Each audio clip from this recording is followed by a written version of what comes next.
Cool. A minute to go. Or 40 1 minute, seconds to go. 30 seconds to go.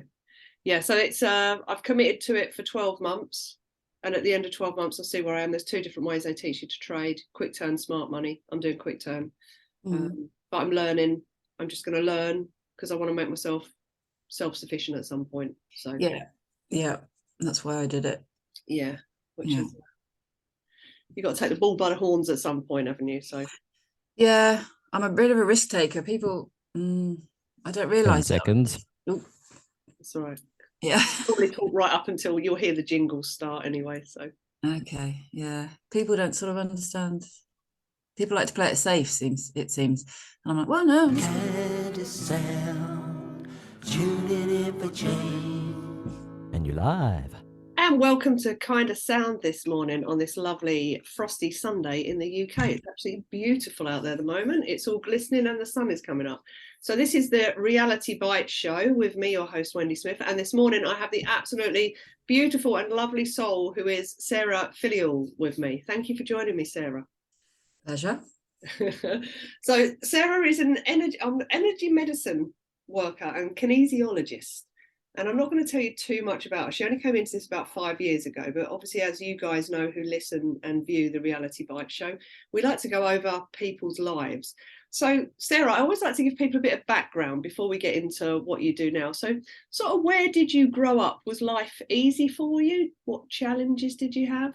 How was the life for the young Sarah? Well, after having watched some of your videos and realising what you were going to do, I thought, oh, yeah. I need to sort of delve into my past again because I don't revisit it very often. My mum, I'm an oldest of three, brother and sister. My mum ruled me with an iron rod, if you like. She was very strict, but she worked really hard, and she always worked as well as raised children. So it wasn't until I had children. I mean, I really hated my childhood for a long time, but it wasn't until I became a mum that I realized how hard it is to bring up kids, right, and juggle work. So then I started to appreciate where she was coming from, but different generations. So, for instance, she never said, "I love you." I never remember her saying that. And I do remember her being beaten a lot for things that weren't even, they were just childhood stuff. I wasn't a bad child, but I don't know, she didn't, I remember her saying she never wanted children. So I was like, okay, because she's very bright, my mum, she's got degrees and she wanted to have a career, but back in the 60s it was I suppose there was a lot of pressure on women to have children. So she met my dad and she said, well, I only had a child because Dad wanted it. Oh, okay. So I feel like I always got the brunt of that. I didn't feel particularly loved. And I know she said when I was born, my lung collapsed. So I was taken straight away from her and put in the ICU. So I don't think we ever really bonded. And I always felt that my siblings were favoured over me. But looking back on it, really, because when I was 4, she got me a pony and she was always into horses. So we always had horses and ponies. And actually, it wasn't a bad life, really, because I was always active, always doing something. And but it was hard because before school, we'd be up at 5 in the morning, and it's cold this morning, but back then it was really cold. I mean, the winters were so cold. Feet like proper. People whinge about the snow now, but I remember the snow. We used to have like 1-2 foot of snow. Yeah. You know, school would stop. You'd be out with your mates, jumping in ditches full of snow. It was, I mean, snow, wasn't it? Not like we lived halfway up a hill in Devon, South Devon. I remember at some point because we moved around a lot. But the banks in Devon, they call them the Devon banks, and they're really high. Yeah. So the snow would just pile in. Yeah. So you couldn't get out. The roads were the lanes were blocked, and then as it thawed, so the snow would be at the top, but as it thawed, there was a little river down the bottom, so you'd be flooded in at the bottom. So the only way out was to go across the fields, and we had horses, and it would come up to their bellies, the snow, so they'd be like leaping Yeah. through the snow, and it was amazing, and it was bitterly cold, but we'd have to get up and ride or go and sort the horses out before school every morning. So we'd get up, and I just remember my fingers and my toes being permanently cold. um, and if we go right, we'd have to exercise them. So my toes, because we had the stirrups then, and they're metal, Yeah. so that my toes were just permanently cold. And sometimes we'd come in and we had a Rayburn, because we lived in the New Forest after that. We had a Rayburn, and we'd come like this, and she'd literally make us a cup of tea and put a shot of whiskey in our tea to try and warm us up. It was really, looking back, it was actually quite amazing, really, what we did. And living in the New Forest was amazing, because when I'd had enough of everything, I'd just get on my horse and I'd just bugger off. I'd just disappear. Yeah. And it was great because horses are intuitive. So I would just go, take a bit of lunch with me, stop somewhere, have some lunch. And then it doesn't matter where I was, she'd always take me home, because horses have an inbuilt compass. Yeah. So I got to know the New Forest really well because of that, which was really magical. And I spent as much of my time outdoors. I love nature. I have to be outdoors. Being inside for too long, and I start to get quite jittery.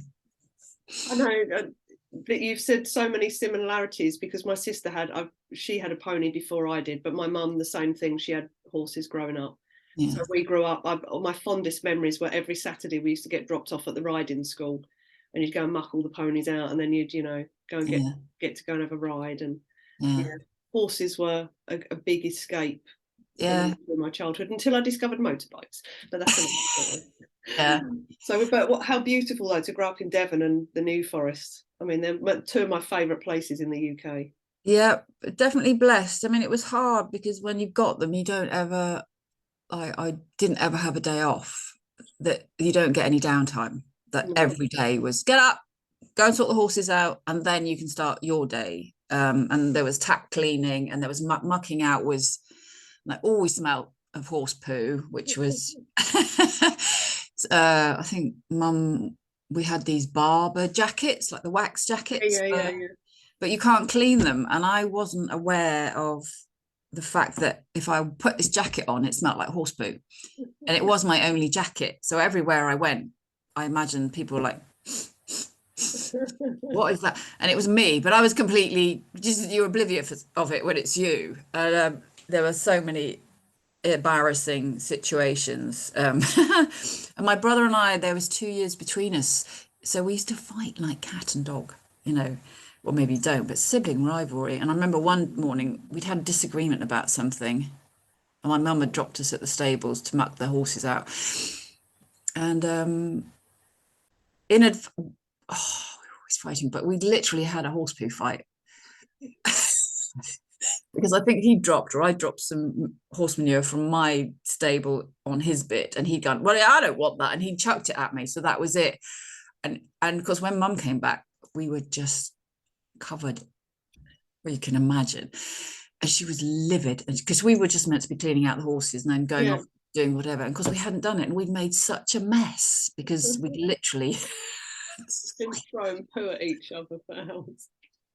Yeah, so we did get probably quite a severe beating that day for that, so we didn't do it again. But it was fun though. It was great fun, and the freedom that growing up on horseback gives you is phenomenal. And I'd go out in the forest, and like the deer wouldn't bother you. I'd track the deer. Yeah, I just follow them on my pony, and they just see us, because there's New Forest ponies there, so they just see us as part of the wildlife, if you like. And we set up courses. There were loads of gorse bushes, so we'd just be jumping these gorse bushes. It was good. It was good. It was hard work, but it was good. But I suppose it set a good ethos for me in life to work hard. Yeah, I think it does, doesn't it, with animals in general, when you have them when you're kids. Yeah. I mean, a lot of people, I think this is probably quite a good point, actually, before anyone out there thinking about getting a dog or getting a horse.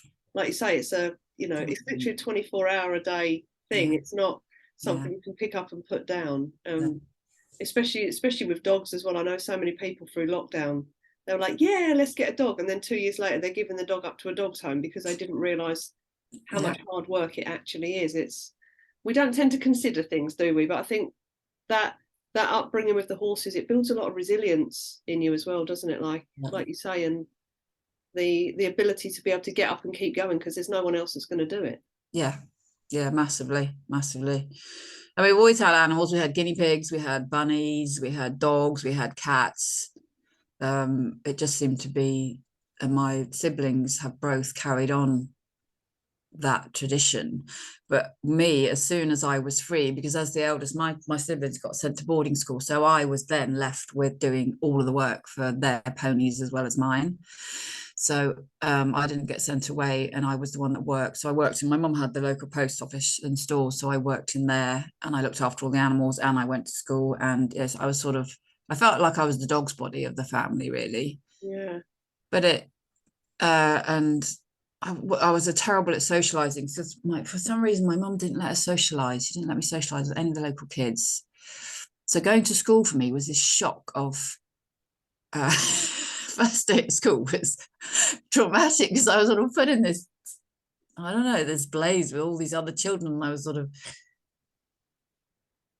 what the hell do I do now? And it was, I didn't have any social skills. So I was weird. I was sort of singled out as the weirdo straight away because I didn't know how to interact with these kids. Did that cause you problems through school? Was that like massively? Massively, yeah. And also my escapism was books. Right. Always had my nose in a book. Love reading. It was just, I couldn't get enough of books. And that was my strength. Well, that was my thing. And so we had do you remember the Peter and Jane books? Did you have them? Very probably, yeah. Rings a bell. I mean, I used to try and avoid school as much as possible. Oh. Even at primary school. So yeah. Well, there's Peter and Jane books, and I think they went in I don't know whether it went alphabetically. So it was 1A, 2A, 3A, 4A, and then you went 1B, 2B, 3B, 4B. Yeah. But I just ramped through these books. So in my class, my year, while everyone else was sort of halfway through them, I'd finish the whole lot. I would just sit and read and read and read and read. And even now I've got about 6 different books on the go. I mean, they're all like Joe Dispenza and Cellular Awakening, all this stuff that I love, but I just can't. I don't have a TV. I don't read newspapers. I don't do mainstream at all. But give me a book, and you'll find me just sitting on the sofa reading a book. You know.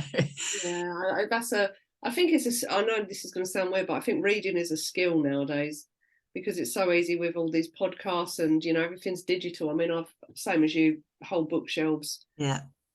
Full of books. It's just the feel of it. It's the feel of picking up and reading. And Mum always used to read to us as well every night before we went to bed. We always got some story she'd make a story up, and she used to be so funny, the stuff she used to do. Yeah, terrify the life out of you before you go to bed. Thanks. Yeah, had a mortal fear of the dark. Terrified of the dark as a child. Never knew why. But bedtimes were terrifying for me. And Mum always I used to dread when they'd come up to bed because they'd leave the hall light on. But I'd be there lying there almost waiting for them to come up to bed. And then they'd turn the light out in the hall. So it was just black. Right. And then I don't know why, but yeah, night times were horrible, absolutely horrible. Not now, I'm fine now. Yeah, God, there's all these things I haven't thought about for a long time. Isn't it? Start spiking the old memory bank. Yeah. Get you to dive back in. We're going to wander into your first song this morning. So Vaughan Williams, The Lark Ascending. I've not heard this. I don't know who this is. So why do you like this one? How's it relate? Well, I think classical music I've come to, I suppose, in my 40s, and because I love birds, I'll sit for ages and watch birds, but a skylark is, if you watch a skylark, you know how it does this, and that's what it is. It's his depiction of the skylark over the downs. So when you listen to it, I just get this, I don't know, it's like the music is so powerful, as we know, it's so evocative, and I'm just there. I'm transported there. There's a lot of skylarks here, so I'm just up on in the fields, and I'm lying in the grass, and I love the violin. Violin just stirs something in my soul. It really does. Anyone that plays the violin is just, I just go there. It's instant. So yeah, it's when you hear it, maybe you'll understand. But if you picture the skylark when you're listening, and the rolling downs, then you'll get it. It's beautiful, and it's usually number one in the classic FM charts. It's they have the yearly favorites, and Vaughan Williams, this one is usually number one, and you'll love it or you won't. We'll see. So Django, if you wouldn't mind a bit of lark ascending this morning, that sounds rather beautiful. Cool, you're off air. Thank you. Yeah, that's nice. I was thinking when you were saying about all the mucking out and that. Yeah. I used to love mucking out the horses. Yeah, it's very therapeutic. Yeah, I used to love making their beds perfect. Yeah. After I'd done it, I used to put these banks round with. Yeah, that's right. Yeah. Yeah. We'd use we stopped using straw. Straw was a bloody nightmare, so we gravitated to wood shavings. Yeah, we did in the end. Yeah, much easier. Saying that though, I used to hate wood shavings. Oh. My sister loved them. When we went over to wood shaving, she loved them, but I really did used to enjoy with my fork something about the straw, just because I always knew where everything would be in the stable. Mine always did everything in the same place, and it was so easy to muck out. Yeah. But yeah, I used to love it. And I'll tell you what, something else as well. It's funny how it brings back memories, isn't it? Yeah. We always used to take a little lunch with us when we used to go over the stables, because we'd be there on a Saturday, we'd be there all day. We'd literally get dropped off about 9 o'clock in the morning. Yeah. And I think Mum would come and get us like 3 o'clock in the afternoon. And mine was a white cheese sandwich and a bag of peanuts. Oh, and they put all the peanuts in the cheese sandwich and squish it down and have a cheese and peanut sandwich. Oh yeah, chip butty. Oh yeah, that's just brought back a lovely memory of one of my favourite sandwiches that I used to eat when I was a kid. Oh yeah, forgotten about all that. Yeah, the dietary thing. My mum was such a good cook, and she'd always cook from scratch, and the food was so good and healthy, actually. And we never had puddings except on a Sunday. Only allowed puddings after a Sunday lunch, and never allowed snacks in between meals. So as a result, I was constantly hungry. Yeah, I can't. We lived in a pub, so my granddad was a really good cook. My mum's a really good cook, and my dad's a really good cook.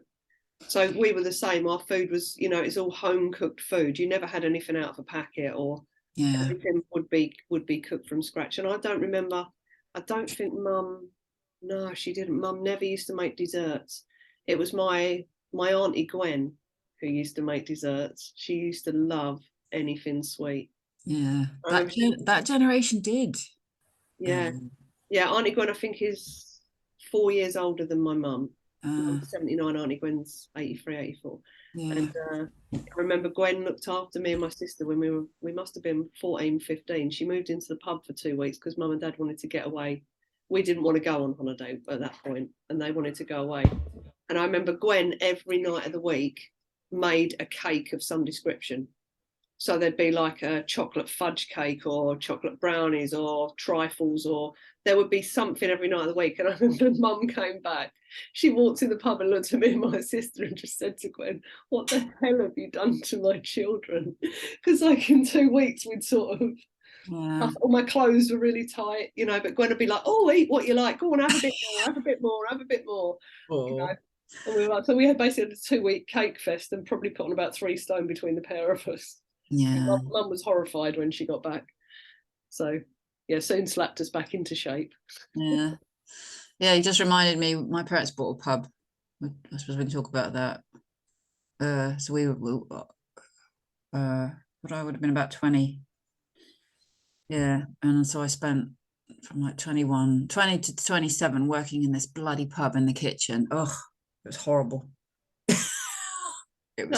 So I used to do kitchen work for my mum as well. Yeah, when they started doing food. I used to quite enjoy it though, because I was quite regimented. I'm very like OCD with some things, not with others, but with some things. And cooking for me is like everything has a time. Get out my way! You're slowing me down. Stop putting those in. They can't go in yet. You know. Yeah. Yes, I was very regimented in the pub kitchen. Well, that was a very steep learning curve, that was.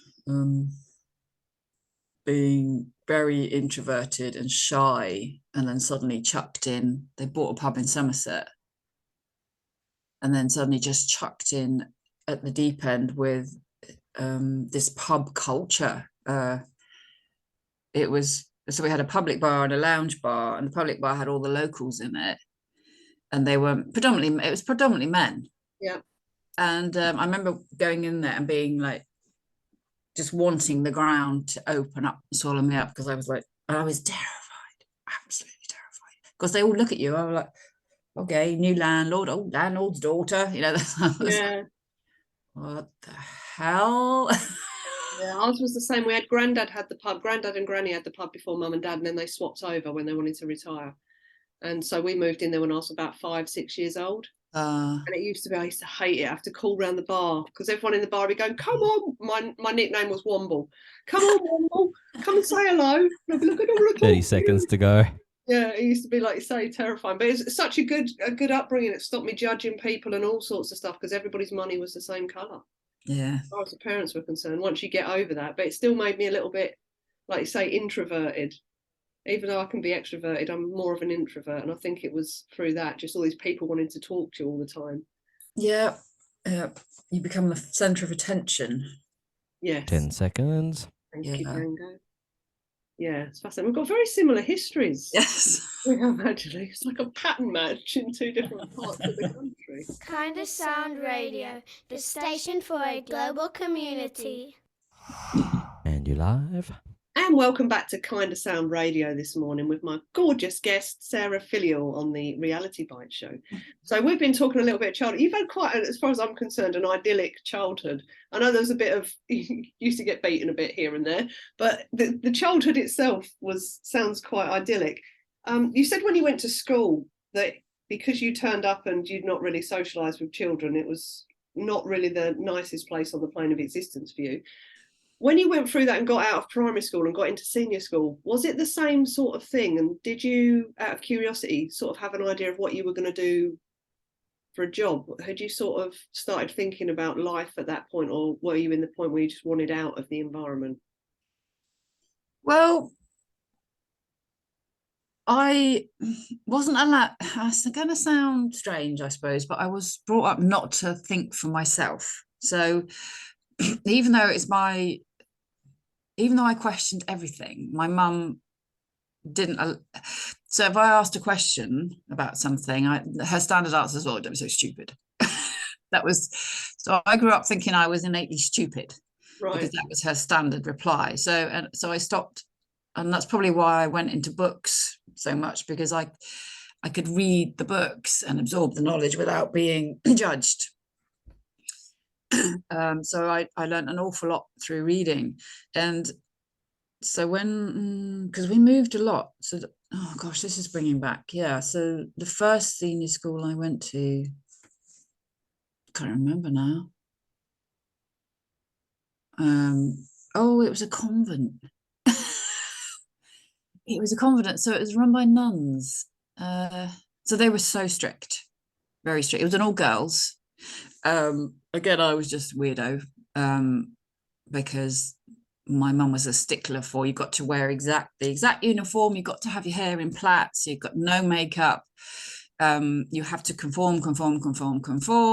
And I'm not a conformist, and there's a lot of people are square peg, round hole.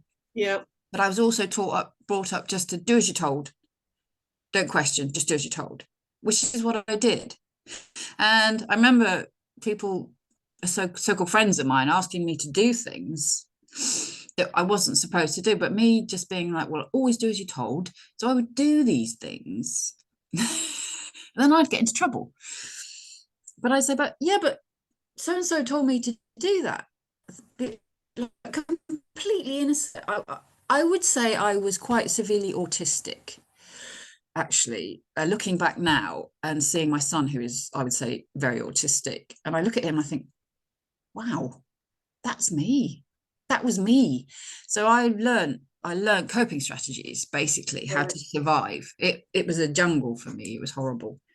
And then when I went to and the teaching there wasn't great, so I learned to dread school every day, and I was bullied,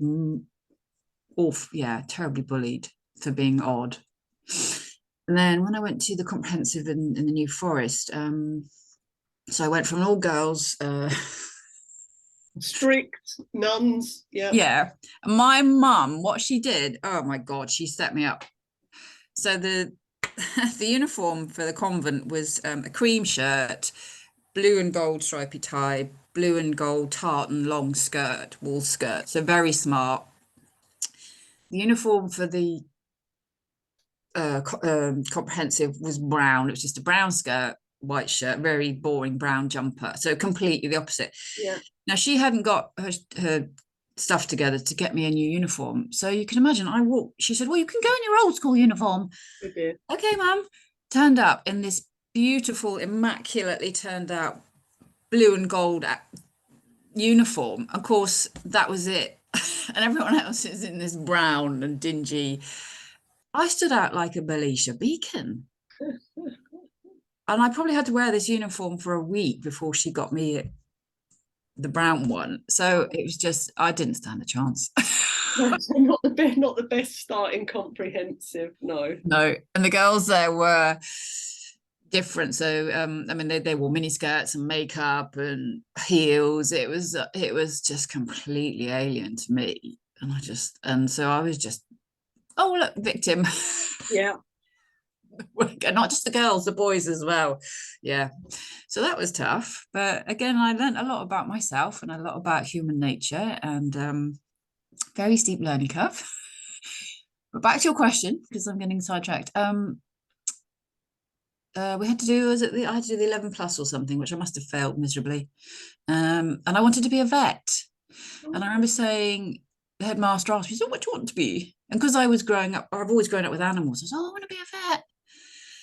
And for that, you needed, and I suppose you needed the 3 sciences. And at school, we only studied 2. So I needed physics, chemistry, and biology. Right. So I started studying all 3, but I didn't get them. So I didn't become a vet. It's interesting, this, isn't it? Because I know this is something, I mean, you know, we're on the same page with the education system, we can call it. It's the indoctrination of you're not good enough at that point. Compare yourself to everybody else, feel bad about yourself, and then go and get a 9-to-5 job and do as you're told for the rest of your life. Like retire, die, pretty much. It's quite a cynical view, isn't it? But that's it. What I found, there's a lot of people who wanted that type of vocation through school. They weren't really interested, and the brain hadn't developed enough to do whatever it was in that sense. But then when they left school, maybe in their 20s, they could have quite happily gone through all of the educational system and done it. But you get like poleaxed out of it, don't you, so early? Yeah, it's ridiculous. Not none of us are developed or evolved enough at that stage to. Well, I know a few people, and I mean a few out of the thousands I know, that actually at school are doing what they set out to do at school. That's really rare, and we evolve, don't we? Yeah, massively. So yeah, I didn't do very well at school because of whatever. I don't know. I don't even know why now. It doesn't matter now, does it? It's but I didn't know.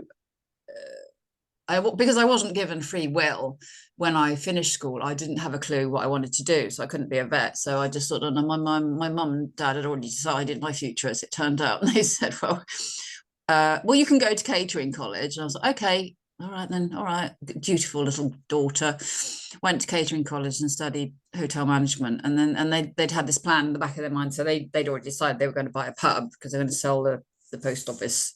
Although my dad worked away a week in London, so he was only back at weekends. But they'd already decided they're going to buy a pub and then stick me in the pub in the kitchen. That was their plan. And that's exactly what they did. How did that work out for you? Pub trade's a hard trade. It really is a hard trade. Well, it's yeah, people think it's fun, and people say to me, "Oh, buy a pub." Ever buy a pub? It's exhausting. It's all the time, and I couldn't cook for toffee. I'd done this course, but I wasn't a natural chef. So they stuck me in the kitchen. I was clueless, and I made some monumental mistakes, absolutely. But it was so I was learning on the job, and in that sort of job that you can't really make mistakes because you literally they order the food and you've got to serve them the food. So if you get it wrong, you get it wrong there in front of everybody, and it was quite humiliating, to be honest. So I had to really change everything about me and just step. Oh yeah, because I liked working in the shop for my mum. I used to do the deliveries there through the forest with a van, and it was nice because I could load up the van, and I loved doing all that. But being in this kitchen environment, it was hot, it was sweaty, it was smelly. Every night I'd go home, and well, actually I lived in the pub, so I'd go to bed and my hair would stink of chip fat. It was gross. So my pillow would then stink of chip fat. So everything, and I just stank of chip fat, because it sticks to you, doesn't it? It's like, yeah. So you'd gone from smelling Food to chip the horses to chip fat. Yeah, literally.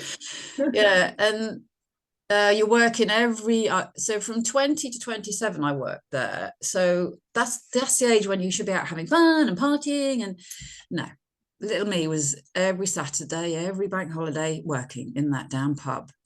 And while you had a bit of a social life with the other, I got to know all the locals, which was nice. Yeah. There was a bit of that, but while they were all having fun in the pub and doing what they do, because it was a classic pub, Somerset. So we had skittles, we had darts, we had all the football teams, we had all the local sports teams. We were the hub. Yeah. So it was interesting because when we had the shop, we were the hub of that area. So everyone knew me. Yeah. I couldn't do anything because if I was up to no good, it would get back to my mum. And then when we had the pub, because everybody knew us, because it was the hub of the village. Yeah. And it was a very popular pub. My dad was really popular. He was really rude to everybody, but everyone seemed to love it.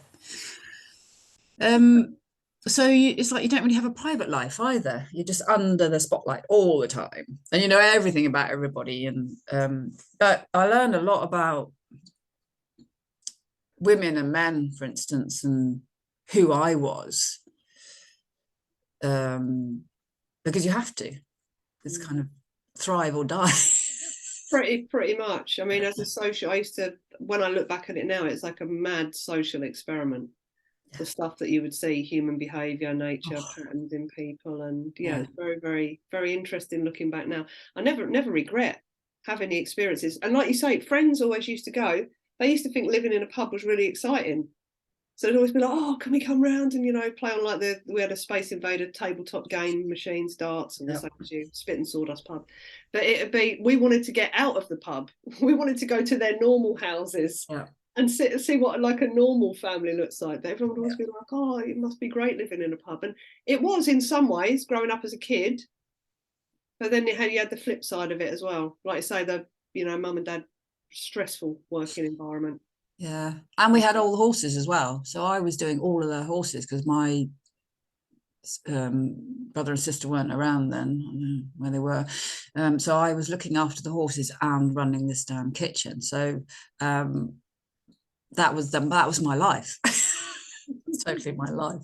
I mean, I remember when I was younger that my aunt Jane, she got married as my dad's sister, and I'd never been a bridesmaid. In fact, I wasn't a bridesmaid till I was in my late 30s for a friend. And that's the one and only time. And I thought, oh, wouldn't it be nice? Because when you've got horses, I've just lived in jodhpurs and wellies. Yeah.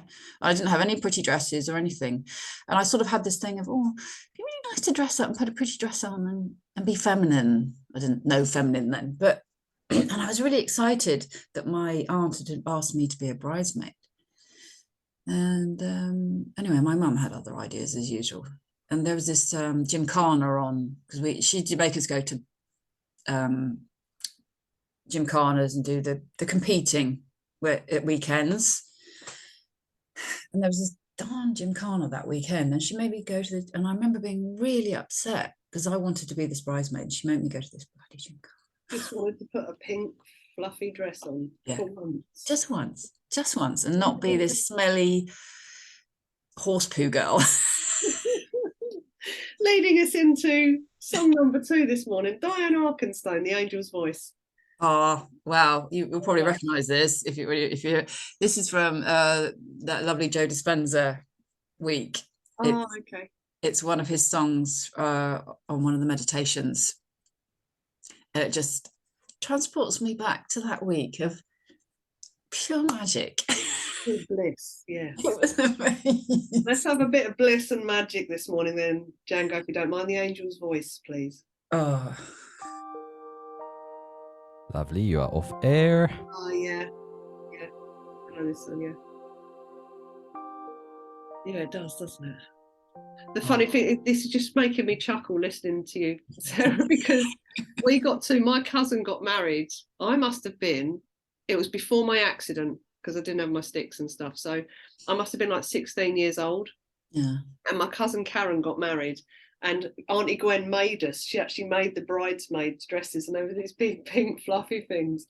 But I hated it because I was always in jeans, jodhpurs, like, you know. My sister loved it, but I absolutely hated it. I remember having these hair clips put in and all the time my face was like this, oh God, like.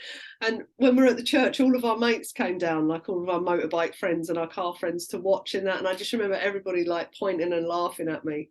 Going, Wendy's in a pink dress. Yeah. You know, but it was my mum, bless her, she did the best she could through. My mum's so practical, do you know what I mean? It sounds similar to yours. Very intelligent. Like she was county high school, girls' school, when she wanted a career as well, didn't really want kids. You know, and then just when it was the 60s, you went down the route of everybody else, didn't you? I remember mum, because dad always used to have us out doing like boy stuff. So we're always in fields digging up crashed aeroplanes and loads of shit, fishing. And I remember mum would put us in these little dresses, and we'd have a little dress on. She did her best.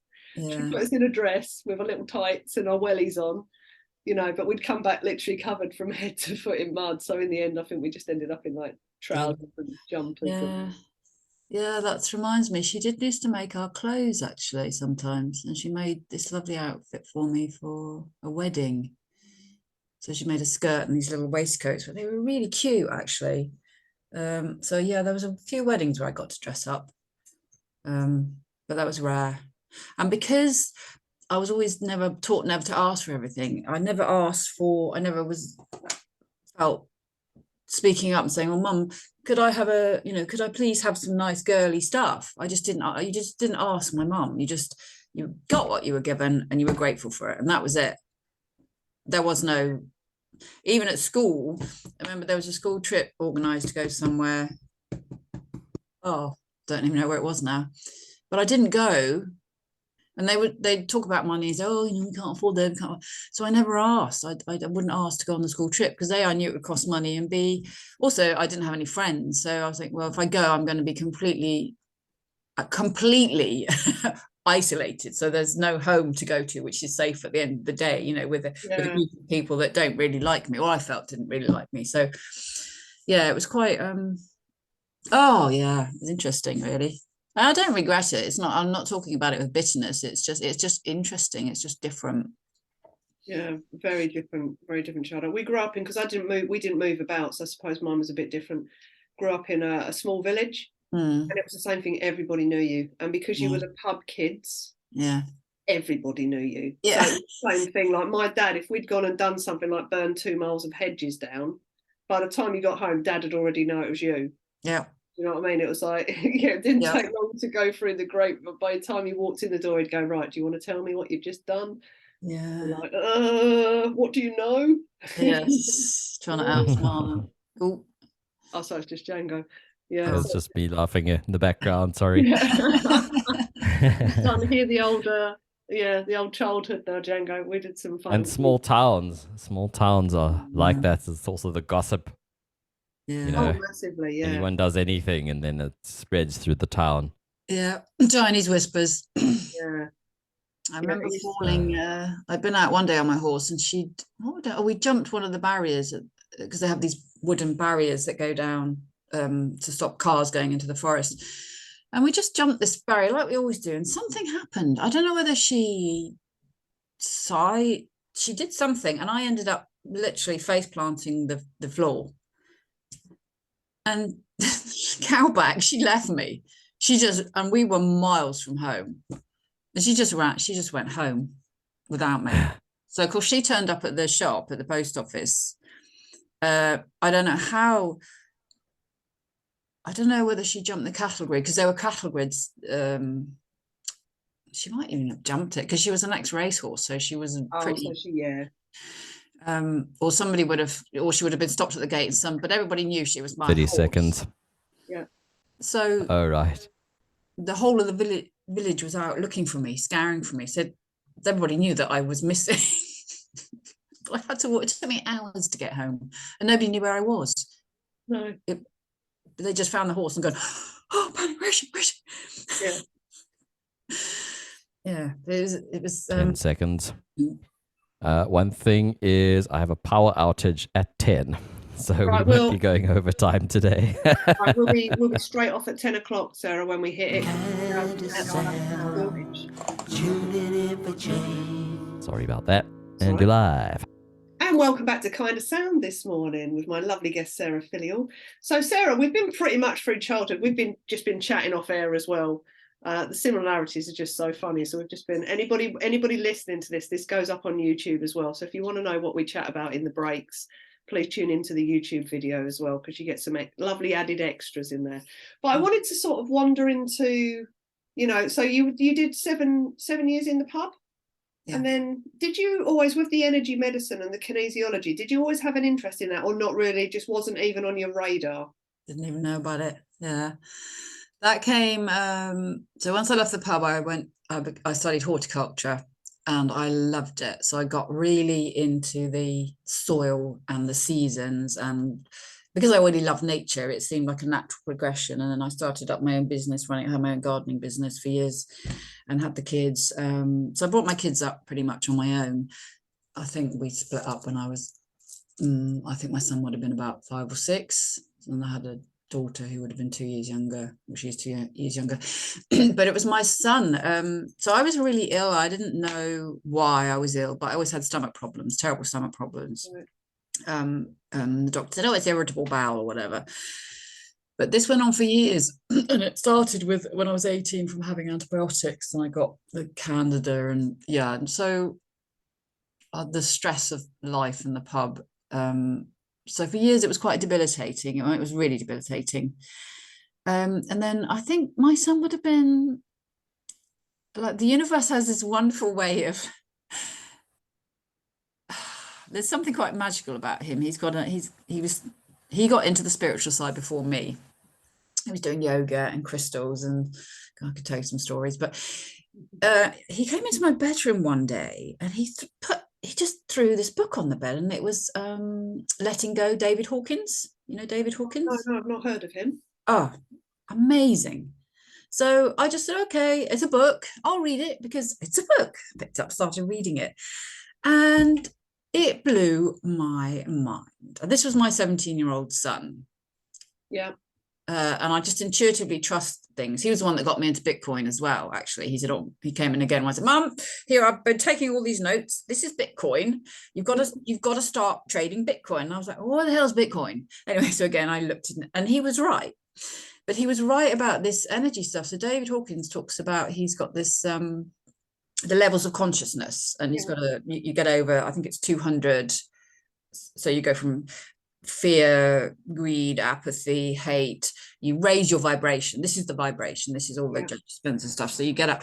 And he talked about muscle testing in this book, and testing people to test their vibration, and you use it in it's a lie detector test. And I was just like, wow, I need to know this. So then, as the universe does, Mind Valley came up with the Donna Eden course about energy medicine. So I thought, great, thank you. So I did her online course, was hooked, and I thought, well, I want to do this in person. I want to learn how to do this physically. And then somehow, I was actually actively researching, kinesiology came up, and I was like, this is it, found it. So I went and signed up to lady in Weymouth doing it, who's a Dorchester, so she was 20 minutes from me. And when I did the foundation, absolutely hooked. It's like, it's magic. It's magic. And I've done a lot of past life stuff too. So I know in previous lives, because we come back as, if you're a musician or a poet or something, that you'll have had that in past lives. So in past lives, I was a witch, a wise woman, a healer, but I come to it late in life this time. I might have done previously, I don't know. And it was this rabbit hole, and this is what I can't stop it. The more I do and learn about it, the more I learn something new every day, and it blows my mind. And it's muscle testing energy. So you've got the meridians, and each meridian runs through a muscle, and each muscle and each meridian is connected to your organs, and anything can affect anything. So we use 4 realms. There's the structural realm, the chemical realm, which is, well, structural is sort of neurolymphatics, or it could be cranial stuff. Your hips could be out. It could be muscular. It could be your ICV out, which is your ileocecal valve. And then you've got your chemical realm, which is your gut stuff, your acid, alkaline, your blood levels. So do you need nutrients? Do you need minerals? Do you need digestive enzymes? And then you've got your emotional realm. So as you know, if your thoughts are energy, emotion, and your thoughts affect everything. You're becoming your personal reality and all that. And then there's the energetic realm, and it was always the energetic realm that I was drawn to. So the energy, and this was it for me. For some of us, it was about the nutrition. For some others, it was structural. But for me, it was the energy, and working with the energy, the aura, the chakras. I did a chakra workshop yesterday. It was my first one I ran. It was beautiful. But your chakras govern you. They are everything. They know everything. And they've got 7 layers. And they hold the imprint of your life. They hold your soul purpose. They hold everything. And if you could see energy, which I can't, but Donna Eden can, lovely lady called Prune Harris, who's worked with Donna. She's lovely, but she does this. Oh, she's beautiful. But she talks about the energy coming in. And this month, it's that she calls it a steely pink. But she's extraordinary. So she connects to the allness of everything. She sees the web, literally. She sees all the colors. She sees everyone's auras, everyone's chakras. She'll see the thoughts flitting through your energy system when you think. Yeah, wow.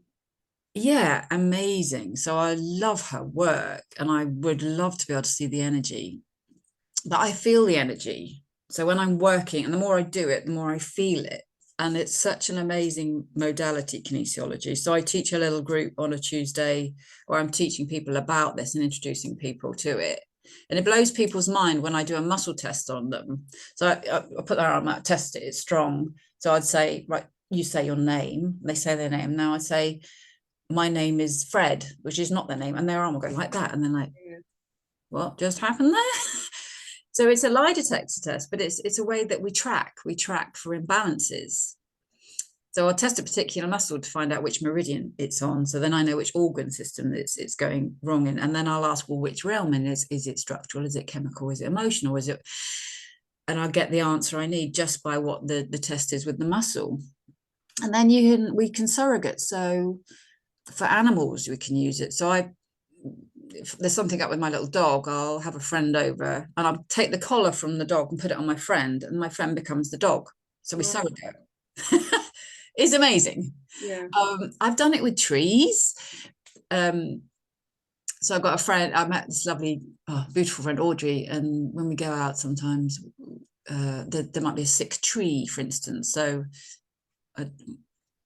she'll touch the tree, she'll put her hand on the tree and she'll connect to the tree, and then I'll use her other arm, and I will ask, because I've got a horticultural background, I understand all the names and the trees, and I'll ask questions of the tree through her, and I'll get a yes and no answer.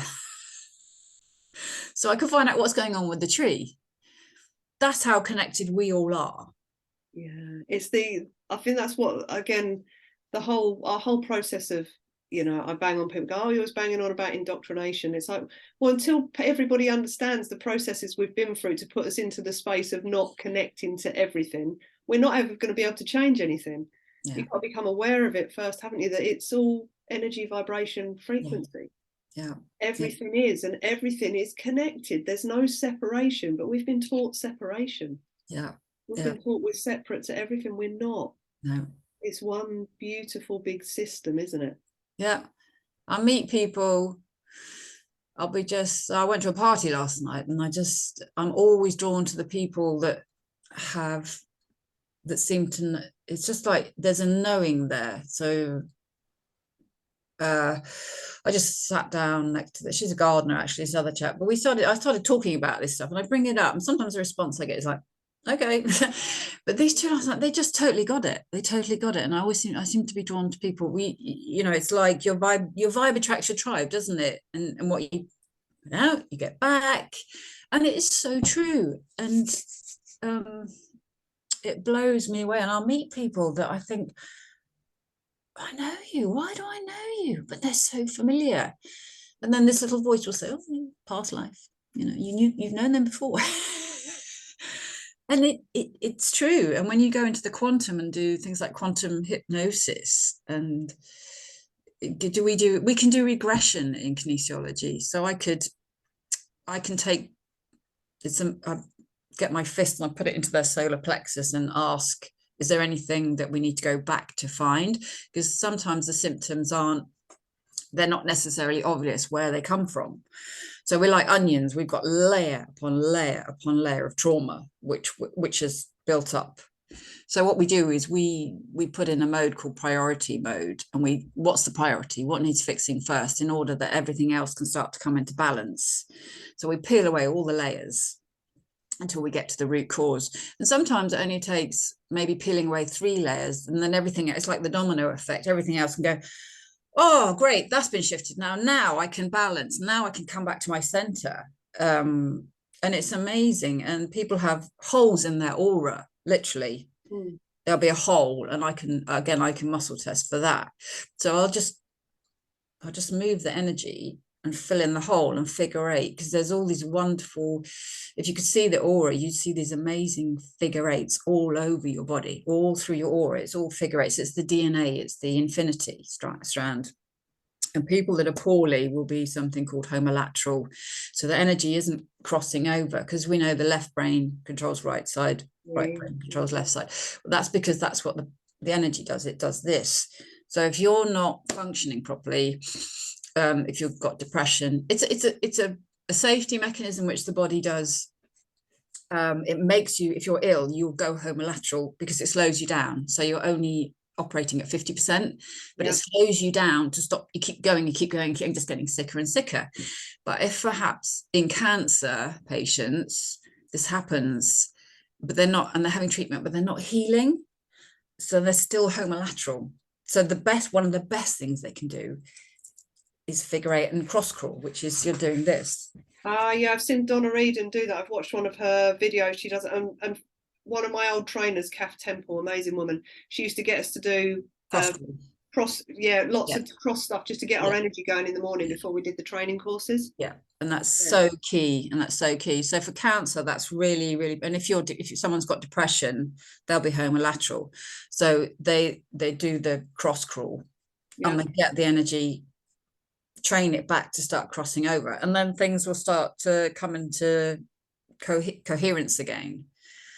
So an example for those that obviously can't see this, because we're live on air at the minute, all Sarah's doing is she's showing you literally what you do is you take your right hand from up above your head in a downward motion to your left knee, and then go left hand down to your right knee. And that was one thing that Kath used to get us to do, to cross over the hemispheres. So you start moving your energy basically, don't you? Yeah, if you look up Donna Eden, daily energy routine, there's Prune Harris and Donna Eden, and they've got multiple YouTube videos, and they explain it all. And when they explain it all, you understand why. There's a lovely posture called the Wayne Cook posture, which again gets your energies crossing over. But that was actually, he discovered that for people with stuttering. So it really helps with stuttering, ADHD, those sorts of things. because we're just energy. We are just literally energy. And we're not, that's where doctors don't treat, they treat you as a meat suit rather than an energetic being. Yeah, it's not looking at the whole, is it? It's just looking at a symptom of something and then let's medicate a symptom. Yeah. Rather than looking at the whole environment. Yeah. Yeah. Thinking about the person on all different levels. Your aura is your energetic spacesuit. And so we've got 7 layers in the aura. And it is a spacesuit. So you have to keep it strong is the best thing for your health, because it pings off electromagnetic stress, it pings off negative energies. Because just being around people that are negative will bring you down. Will bring you down. Have you got, because we've only got a few minutes left until Django loses all coherence out in South Africa and they're parade. Have you got, for something like that, to keep your, you know, your energetic body in a good space, have you got something you could just share briefly with the listeners? A little technique you could give them? Yeah, well, just look up the daily energy routine and do it with Donna, because you tap stomach 1, kidney 27. Tapping the thymus is amazing, you know, like the gorillas.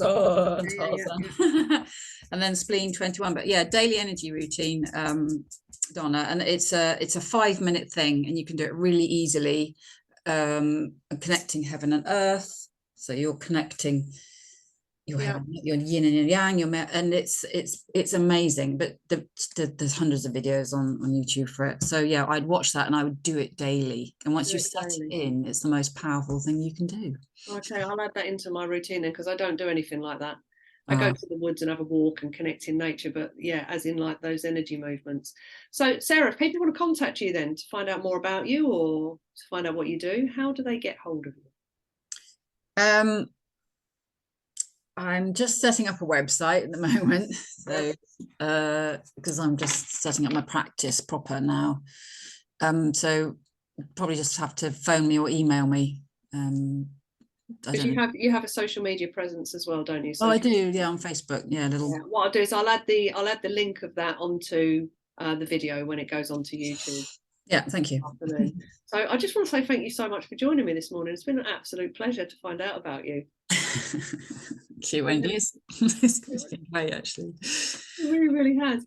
And I just want to say thank you very much to all the listeners who tune in and all the viewers who are going to watch this as well. And Django for producing, as always. And before he's literally about to have a blackout in South Africa. So before Django disappears, could we just play out with Morchiba and the... I love Morchiba, by the way. This is one of my friend's favourite bands as well. So Morchiba and the Sea. Thank you, Django. Cool, you're off air. Thank you, guys. There you go. I hit that with just 3 minutes to play your song out, Django. It's more than normal. I normally give him about 1.5 minutes, Sarah, at the end. I do often add like 2 minutes just for the song, you know. But yeah, today I knew I couldn't. Yeah, that's all.